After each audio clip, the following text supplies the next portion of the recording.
देखिए, आज हम लोग निर्देशांक ज्यामिति पर हैं। निर्देशांक ज्यामिति जो शब्द है निर्देशांक ज्यामिति, इसका प्रयोग अलजेब्रा से ज्योमेट्री बनाने में किया जाता है।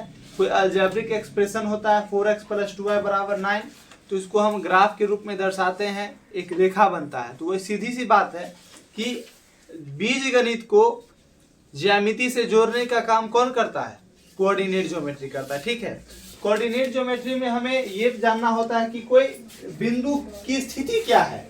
किसी बिंदु की स्थिति के बारे में हमें कौन बताता है? कोऑर्डिनेट ज्योमेट्री बताता है। किसी बिंदु की स्थिति के बारे में बताता है कि वह बिंदु x अक्ष से कितना दूरी पर है और y अक्ष से कितना दूरी पर है। तो किसी बिंदु को दर्शाने के लिए रेने दकार्ते नामक वैज्ञानिक ने, क्या नाम था वैज्ञानिक का? रेने दकार्ते नामक वैज्ञानिक ने एक तल दिया, एक प्लेन दिया। प्लेन यह एक माना हुआ प्लेन, यह एक मानक प्लेन है ना, मानक प्लेन है। इसी प्लेन पर हम लोग सारा दूरी सूत्र देखेंगे, अंतःविभाजन सूत्र देखेंगे, त्रिभुज का क्षेत्रफल देखेंगे, मूल बिंदु देखेंगे, मध्य बिंदु देखेंगे। सारा कुछ इसी कार्टेशियन प्लेन कहते हैं। रेने दकार्ते नामक वैज्ञानिक ने जिस तल को दिया उस तल को कहते हैं कार्टेशियन प्लेन। क्या कहते हैं हुआ? Cartesian plane. तो ये जो प्लेन हम बनाए, प्लेन मतलब तल, समतल। ये एक समतल है, पेज पर बनाया हुआ नहीं। तो इसी तल को क्या कहते हैं? Cartesian plane. इसको किसने दिया? रेने दकार्ते ने दिया। रेने दकार्ते ने दिया। देखिए, इसमें ये जो गिरा हुआ लाइन है, इसको कहते हैं एक्स अक्ष। क्या कहते हैं? एक्स अक्ष। और जो खड़ी लाइन है उसको कहते हैं वाई अक्ष। क्या कहते हैं? वाई अक्ष। जो गिरी हुई लाइन है उसको क्या कहते हैं? एक्स अक्ष। और जो खड़ी हुई लाइन उसको क्या कहते हैं? वाई अक्ष। ठीक है, यहाँ देखिए, इसको कहते हैं वाई डैश और इसको कहते हैं एक्स डैश। ठीक, इसको एक्स अक्ष, इसको एक्स डैश अक्ष, इस पूरे को एक्स अक्ष आप कह सकते हैं, लेकिन इधर जो माइनस वाला आ जाता है इसलिए इसको एक्स डैश मान लिया जाता है। कोई गलती नहीं इसमें। इसको कहा जाता है वाई अक्ष और इसको वाई डैश। ठीक है, अब देखिए, ये है एक्स अक्ष और ये है वाई अक्ष। एक्स अक्ष और वाई अक्ष जिस बिंदु पर मिलता है, यहाँ पर मिल रहा है क्या? यहाँ पर मिल रहा है, इस बिंदु कहते हैं मूल बिंदु। क्या कहते हैं? मूल बिंदु। अंग्रेजी में कहते हैं इसको ऑरिजिन। क्या कहते हैं? ऑरिजिन। तो एक सवाल यहां से ये हो गया कि क्या हो गया कि एक्स अक्ष और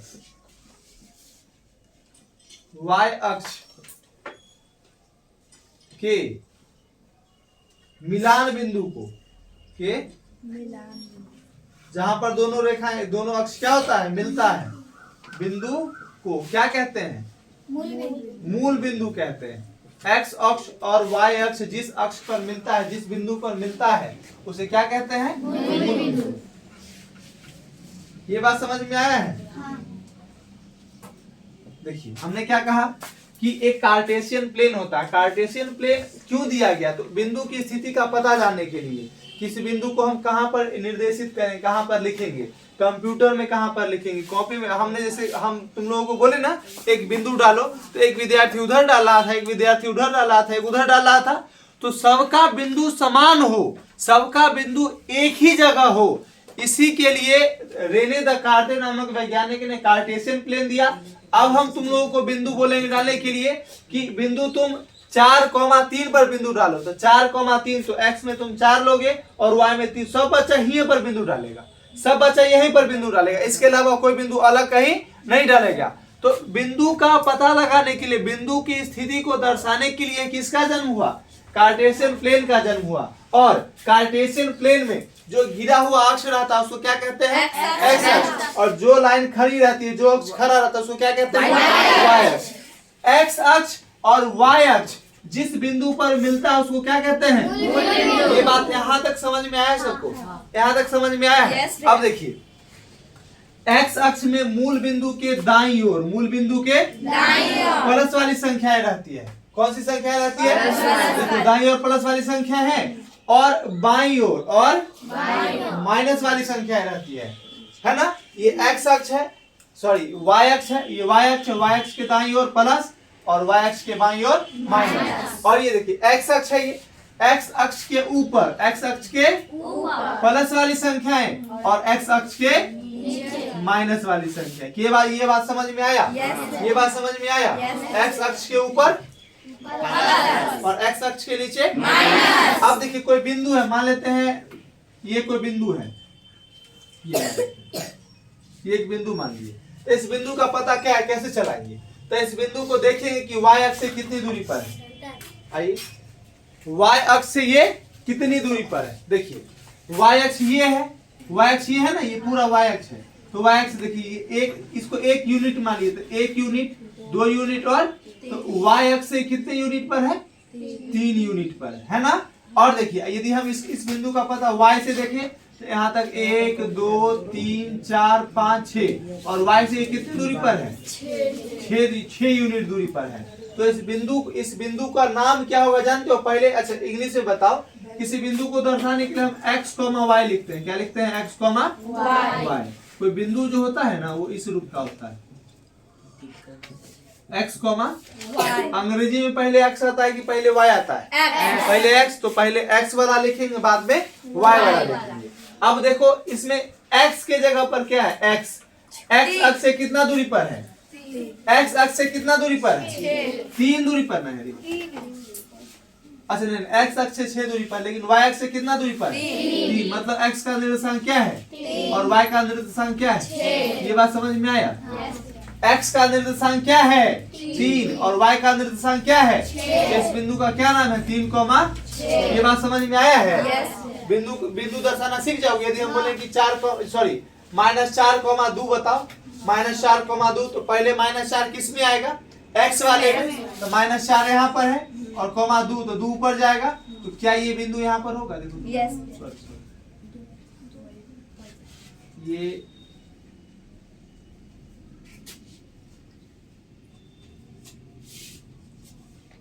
इस बिंदु का -4, 2 नाम होगा। देखो हम बोले पहले आता है x, बाद में क्या आता है? y। पहले आता है x, बाद में क्या आता है? y। ठीक है। अब देखिए ये सब बात समझ में आया है? इसको लिखना जरूरी नहीं है, हम इसको मिटाते हैं और इसमें और कुछ बात बताते हैं। ठीक है, जिसको नोट करना है नोट कर लीजिए जल्दी से लेके। ठीक है, देखिए यदि हम आपसे सवाल करें कि आपको 3, 4 का बिंदु बनाना है, 3, 4, तो एक बात बताइए, 3, 4 में पहले क्या है? 3। तो जो पहले वाला रहता है वो x रहता है, पहले वाला x, और जो बाद वाला रहता है वो क्या रहता है? y। तो हमें 3, 4 का बिंदु बनाना था। x में क्या हुआ? 3। तो x में 3 यहाँ पर है, जाएंगे। अब y में क्या है? 4। y में 4 यहाँ पर है। ये जो बिंदु मिलेगा, ये जो दोनों बिंदु मिलेगा, इस बिंदु का क्या नाम होगा? 3, यदि आपसे हम सवाल कर दे कि 4, -2 का बिंदु बनाइए, 4, -2, तो x में क्या है? पहले x आता है कि y? x में क्या है? सब लोग समझना जरूर आएगा समझ में, बिल्कुल बहुत आसान है, बहुत आसान चैप्टर, समझने का खाली प्रयास करो। पहले क्या आता है? पहले x आता है, तो x बराबर क्या है? बाद में क्या आता है? y। तो y बराबर क्या है? -2। सब लोग समझो, आएगा समझ में। देखो x में 4 लेना है, तो x में x वाला ये अक्ष है ना, इधर -4 है, इधर क्या है? 4 है, तो 1 2 3 4 ये है, नीचे जाएंगे। क्यों नीचे जाएंगे? क्योंकि y में -2 बोला है, y में ऊपर तो प्लस वाला रहता है ना, नीचे ना माइनस वाला रहता, इसलिए नीचे जाएंगे। और y में 2 देखो यहाँ पर है, ये दोनों जहाँ बिंदु पर मिलेगा, इस बिंदु का क्या नाम होगा? 4, अब तुम लोगों को हम बोलेंगे कोई भी बिंदु दर्शाने के लिए दर्शा दोगे? हम बोले -2, -4 दर्शाओ, दर्शा दोगे? पहले क्या आया? -2, मतलब -2 क्या है? x है, और बाद में क्या है? -4, तो -4 क्या है? तो x में -2 देखो यहाँ पर है, y में -4 ढूंढना है, तो माइनस वाला चीज नीचे होगा, तो नीचे जाएंगे।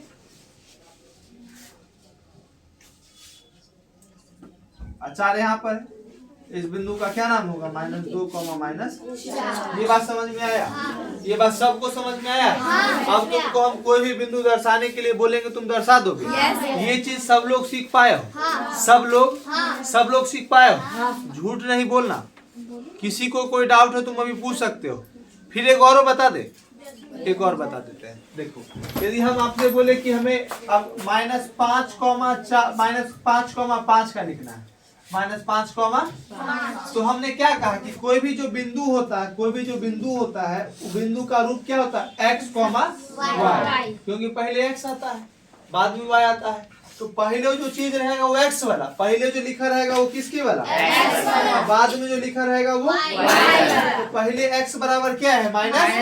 हमने बताया था कि y अक्ष के दाईं ओर x प्लस में होता है और बाईं ओर x माइनस में होता है। तो ये -5 है ना, मतलब -5 इधर है, यहाँ पे है, और y में 5 है, मतलब y में 5 ऊपर होगा। तो ऊपर जाएंगे, यहाँ 5 से ऊपर जाएंगे,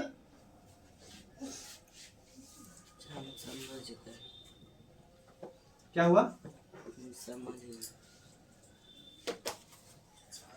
और y में 5 यहाँ पर है। इस बिंदु का क्या नाम होगा? 5, -5। ये बात समझ में आया? पहले x वाला ना, तो x में क्या है? -5 और y वाला 5। ये बात समझ में आया सब? अब कोई दिक्कत नहीं होगा? अब कर लोगे तुम लोग खुद से। देखिए, अब हम बांटते हैं क्वाड्रेंट को। क्वाड्रेंट क्या होता है? इस पूरे एक तल को देखिए तो कितने भागों में बांटा गया है? 4 भागों। तो कोई भी चीज जो 4 अंश रहता है उसको कहते हैं क्वार्टर। 4 अंश रहता है उसको क्या कहते हैं?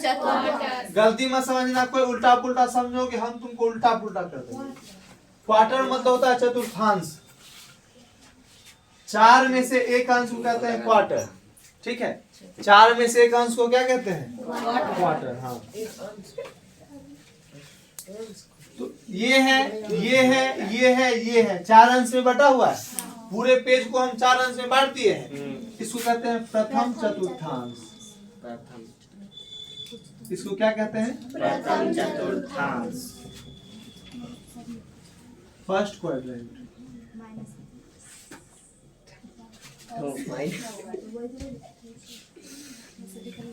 क्या कहते हैं? एंटी क्लॉकवाइज चलता है, एंटी क्लॉकवाइज, ऐसे घर यही से चलता है ना, लेकिन ये ऐसे चलता है। इसको कहते हैं द्वितीय चतुर्थांश। क्या कहते हैं बुआ? द्वितीय चतुर्थांश। ध्यान से समझना। इसको कहते हैं second quadrant.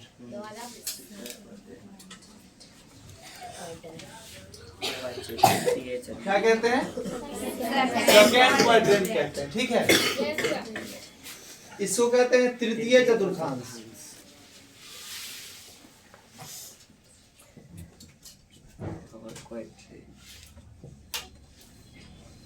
Third quadrant.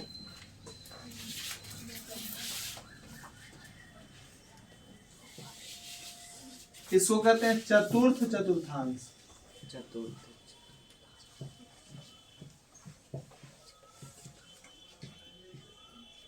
Fourth quadrant.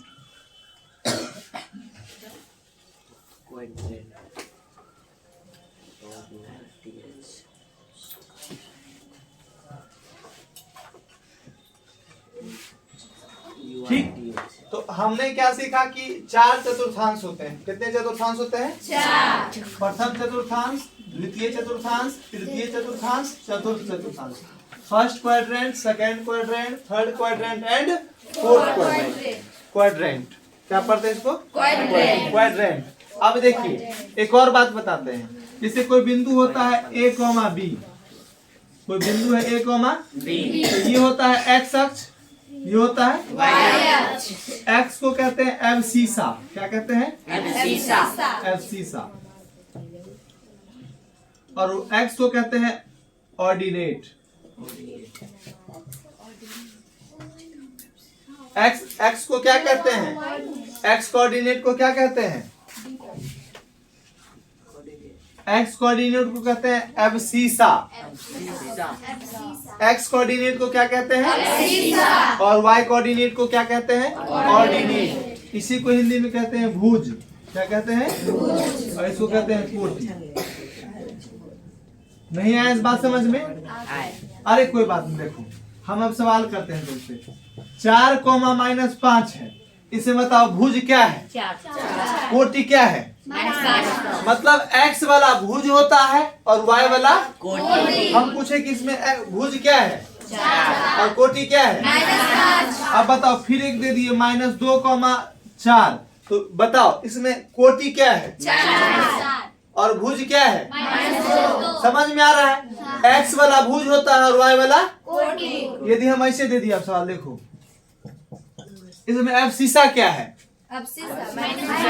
Abscissa तुम लोगों से नहीं पूछेगा, एब्सिसा इंग्लिश में कहते हैं, तो उसी को हिंदी तुम लोगों से पूछेगा कि इसका बताओ भुज क्या है, कोटि क्या है? ऐसे सवाल पूछा जाता है, जानते हो? ऐसे क्वेश्चन दे देगा ऐसे, 4, -2 का भुज क्या है?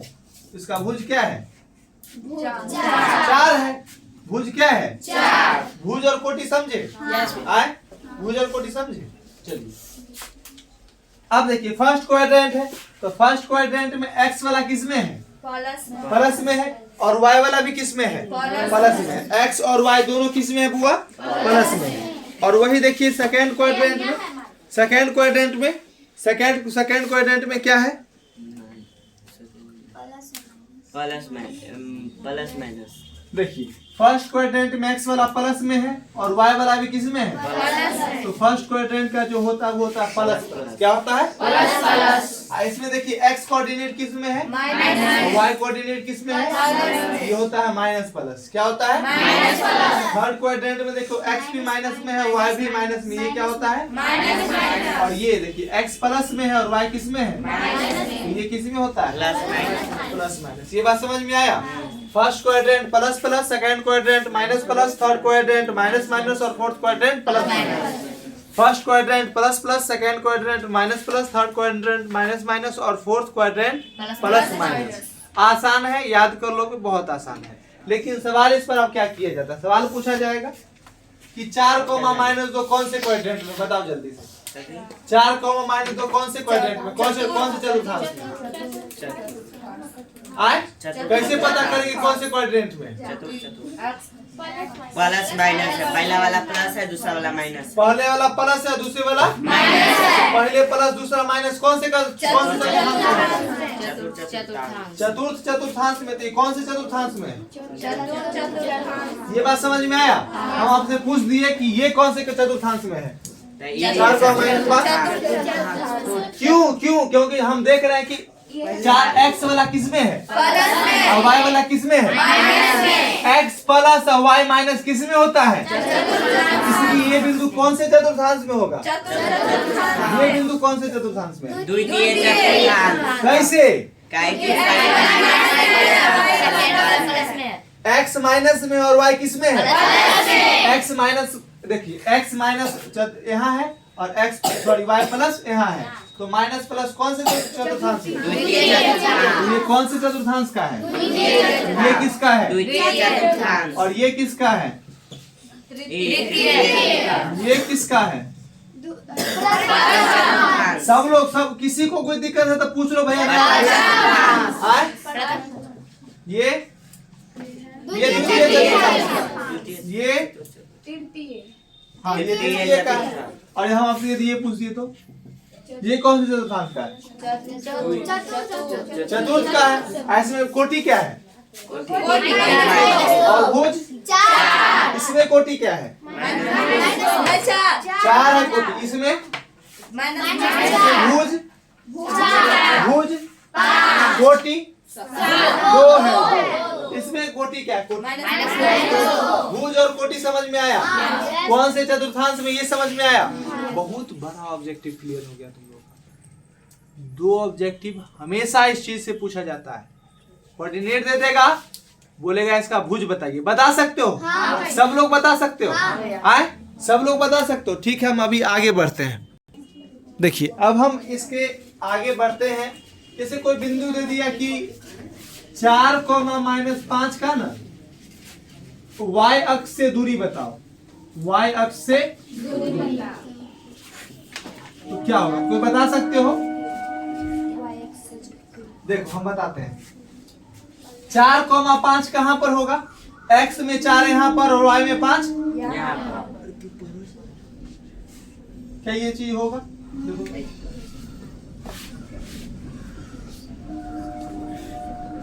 क्या ये चीज होगा? 4,5। अब बताओ इसका कौन से अक्ष से पूछ रहा है? y अक्ष ये है, तो y अक्ष से कितना दूरी पर है? y अक्ष से 1 दूरी, 2 दूरी, 3 दूरी और 4 दूरी पर है। तो y अक्ष से कितना दूरी पर है? लिखेंगे 4 दूरी पर, 4 यूनिट दूरी पर है। और यदि यही पूछ दिया कि x अक्ष से कितना दूरी पर है? 5 दूरी पर है। तो तुम लोगों को क्या समझ में आ रहा है कि y अक्ष से दूरी पूछे तो x का निर्देशांक, x अक्ष से दूरी पूछे तो समझ में आया? यदि कोई सवाल पूछ दिया y अक्ष से दूरी, y अक्ष से दूरी, तो वो किसका निर्देशांक? x का निर्देशांक। किसका? और यदि तुमसे x अक्ष से दूरी पूछा तो y का नहीं आया समझ में? अरे कोई बात नहीं, एक बार और देखो सवाल देखो। 2,-4 का x अक्ष से, तो x अक्ष से पूछा था कौन सा निर्देशांक? 4 आंसर। क्या आंसर? 4। y अक्ष से दूरी बताइए, तो y अक्ष से दूरी पूछा था कौन सा निर्देशांक?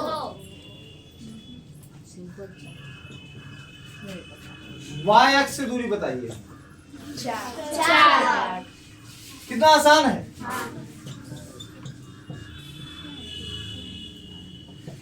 x अक्ष से दूरी बताइए। सबको समझ में आ रहा है? जब x अक्ष से दूरी पूछे तो y का निर्देशांक मतलब y वाला, और जब x y अक्ष से दूरी पूछे तो इसमें x अक्ष से दूरी पूछ रहा था ना, x अक्ष से दूरी पूछने पर y वाला, तो ये है x वाला और ये है y, क्योंकि पहले x तो पहले वाला x और बाद वाला y, तो y अक्ष से इस बिंदु का दूरी क्या हो जाएगा? 8 यूनिट हो जाएगा। क्या हो जाएगा? 8 यूनिट। अब फिर से समझो, -2,-4 का यदि y अक्ष से दूरी पूछ ली, कहां से? तो y अक्ष से दूरी पूछ रहा है, तो y अक्ष से दूरी पूछता है तो कौन सा निर्देशांक? इसमें x वाला कौन है? तो y अक्ष से इसका दूरी क्या है? समझ में आया है? समझ में आया सबको? आए? ये भी कर लोगे तुम लोग? ये भी कर लोगे? इसको नोट करने की आवश्यकता है? नोट कर लो इसको। अब हम देखते हैं दूरी सूत्र, डिस्टेंस फॉर्मूला। देखिए कोई दो बिंदु है, एक बिंदु ये है, एक बिंदु ये है। ये है इसका नाम होगा x1, y1, इसका होगा x2, y2। हमें इस दोनों बिंदु के बीच का दूरी निकालना होता है। क्या निकालना होता है? तो दूरी निकालने का सूत्र जो होता है वो होता है d बराबर डिस्टेंस बराबर √x2 - x1 का होल स्क्वायर और प्लस y2 - y1 का। लेकिन ये कहाँ से आया ये लोग नहीं बता पाते हैं। बताते हैं, कुछ लोग बताते हैं, हम भी कहीं सीखे, हमने खुद इसको जन्म नहीं किया है, हमने भी सीखा है, वही चीज हम आपको भी बताएंगे। ठीक है? ये है x अक्ष, ये है x अक्ष, और ये क्या है? Y अक्ष। मान लेते हैं यहाँ पर कोई बिंदु है, इसका नाम है x1, y1। यहाँ पर एक बिंदु है, इसको मिटा दिया जाए। इस बिंदु का नाम है x2, y2। कोई दिक्कत है इसमें? कोई दिक्कत है? नहीं। अब देखिए ये जो बिंदु है, ठीक है, हमें ये डिस्टेंस निकालना है। ये डिस्टेंस निकालना हम कैसे निकालेंगे ये सवाल है। तो हम मान देख क्या करते हैं। अच्छा एक बात बताइए, जब इसका दूरी x2, y2 है तो इसका x अक्ष से दूरी क्या होगा? इस बिंदु का x अक्ष से दूरी क्या होगा? इस x अक्ष से दूरी क्या होगा? x अक्ष से जब दूरी निकालते हैं तो y का निर्देशांक, अभी हमने बताया कि x अक्ष से दूरी पूछे तो y का निर्देशांक। तो इस बिंदु का x अक्ष से दूरी क्या है? y का निर्देशांक क्या है? y2। तो इस बिंदु का x अक्ष से दूरी क्या हो जाएगा? इस बात में दिक्कत है? आए? इसका दूरी y2 नहीं होगा? अब देखिए y2 हो गया, अब बताइए इस बिंदु का एक्स अक्ष से दूरी क्या होगा? क्या होगा? y1। ठीक है। और ये जो बिंदु इसका y एक्स से दूरी क्या होगा इस बिंदु का? x1। मतलब यहाँ पर x1 होगा, कितना दूर x1 नहीं होगा? इस बिंदु का x2 हो जाएगा। कितना हो जाएगा? मतलब यहाँ से यहाँ x1 है और ये पूरा क्या है? क्या ये बात समझ में आया है? ये बात सबको समझ में आया है? अब देखो इसको, इस लाइन को हम आगे बढ़ाते हैं। ठीक है। ये पूरा कितना है? y2 है और यहाँ से यहाँ तक कितना है? तो हमको ये निकालना है, तो पूरा में से y2 में से y1 घटा सकते हैं। आई पूरा कितना है? x2 है और यहाँ से यहाँ तक कितना है? x1 है। ये पूरा x2 है, यहाँ से यहाँ तक x1। इसको यदि हम ये चीज निकालना चाहें, ये चीज हम निकालना चाहें, ये चीज यदि हम निकालना चाहें तो इस चीज को हम x2 माइनस x1 लिख सकते हैं। अब यहाँ पे देखो एक समकोण त्रिभुज, इसका नाम यदि a रख दे, b रख दे, c रख दे, यहाँ पर 90 डिग्री का कोण बन रहा है। त्रिभुज ABC में एंगल B बराबर, तो ये यदि एक कोण 90 डिग्री हो जाता है तो पाइथागोरस प्रमेय से नहीं होता, आधार का स्क्वायर जोड़ लंब का स्क्वायर बराबर कर्ण का स्क्वायर होता है ना। तो यहाँ से पाइथागोरस प्रमेय से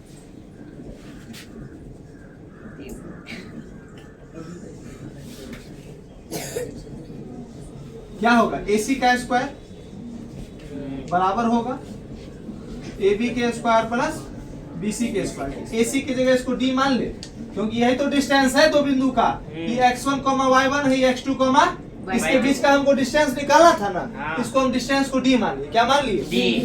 अब देखिए तो AC बराबर D हो गया, D का स्क्वायर बराबर AB की जगह AB कहाँ है? ये AB क्या है? y2 माइनस इसका क्या हो जाएगा? और BC क्या है? x2 माइनस इसका होल स्क्वायर हो जाएगा। D निकालना है, स्क्वायर जब बराबर को स्क्वायर जाता है तो प्लस वाला आता है। x2 को पहले कर दे, x2 माइनस x1 का होल स्क्वायर पहले कर दिए और y2 माइनस y1 का होल स्क्वायर बाद में कर दिए। स्क्वायर बराबर को स्क्वायर गया तो देखो यही फॉर्मूला लिखे थे उस समय, √x2 माइनस x1 का whole square plus y2 minus y1 का। ये फॉर्मूला कहाँ से आया? हमने इस बात को बताया है।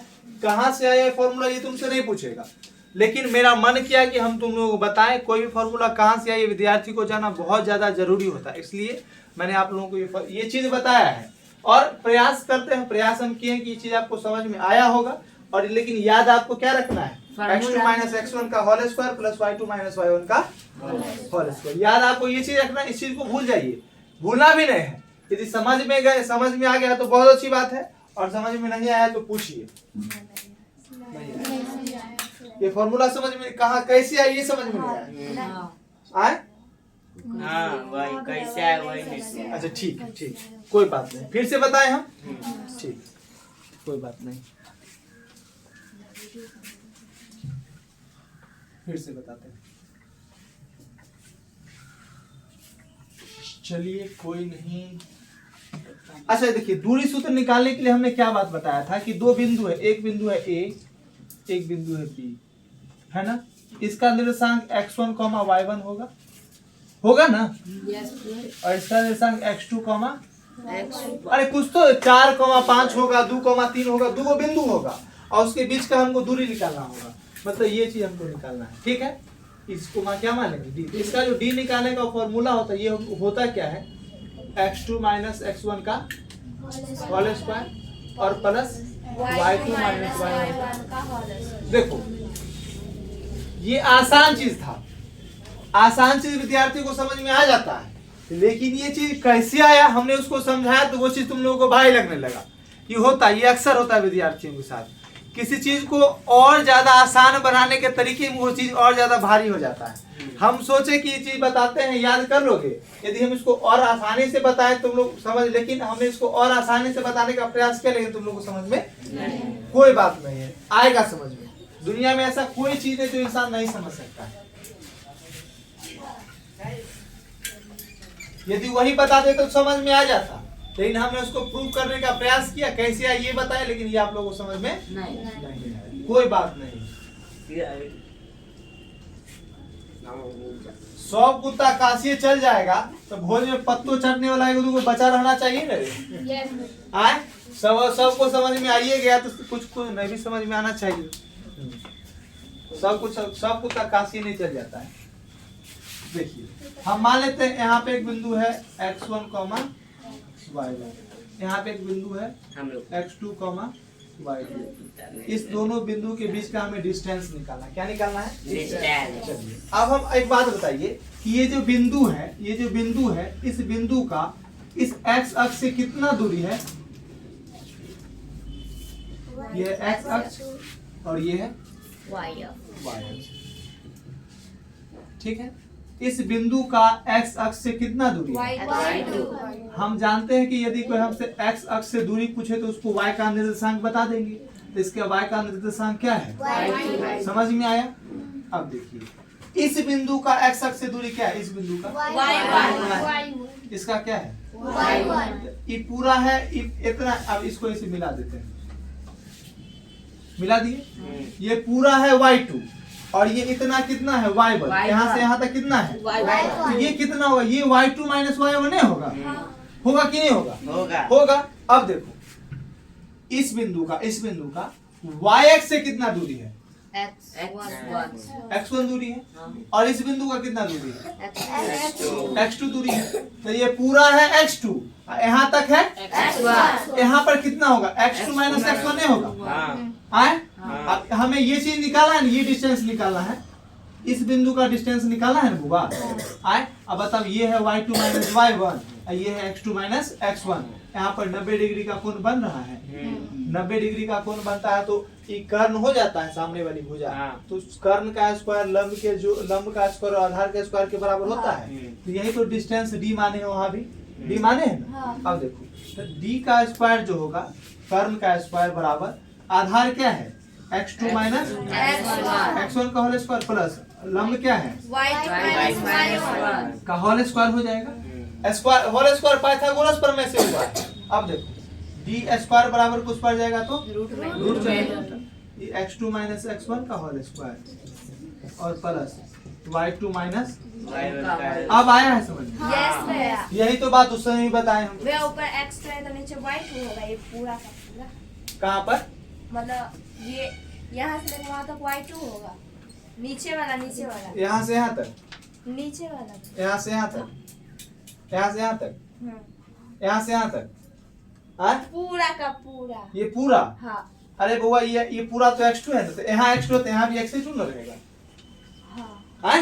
यहाँ जब x2 है तो यहाँ भी x2 रहेगा, यहाँ से यहाँ x1 रहेगा। यदि ये निकालना है तो ये पूरा में से इतना घटा देंगे, सब्ट्रैक्ट कर देंगे तो ये चीज नहीं निकलेगा। पूरा था x2 में से x1 घटा देते, x2 माइनस x1 लिखे तो है। समझे? अब समझ में आया? चलिए नोट कर लीजिए। आगे इस पर हम सवाल करेंगे अगले वीडियो में। चलिए आप लोग उसको नोट कर लीजिए। आशा करते हैं आप लोग को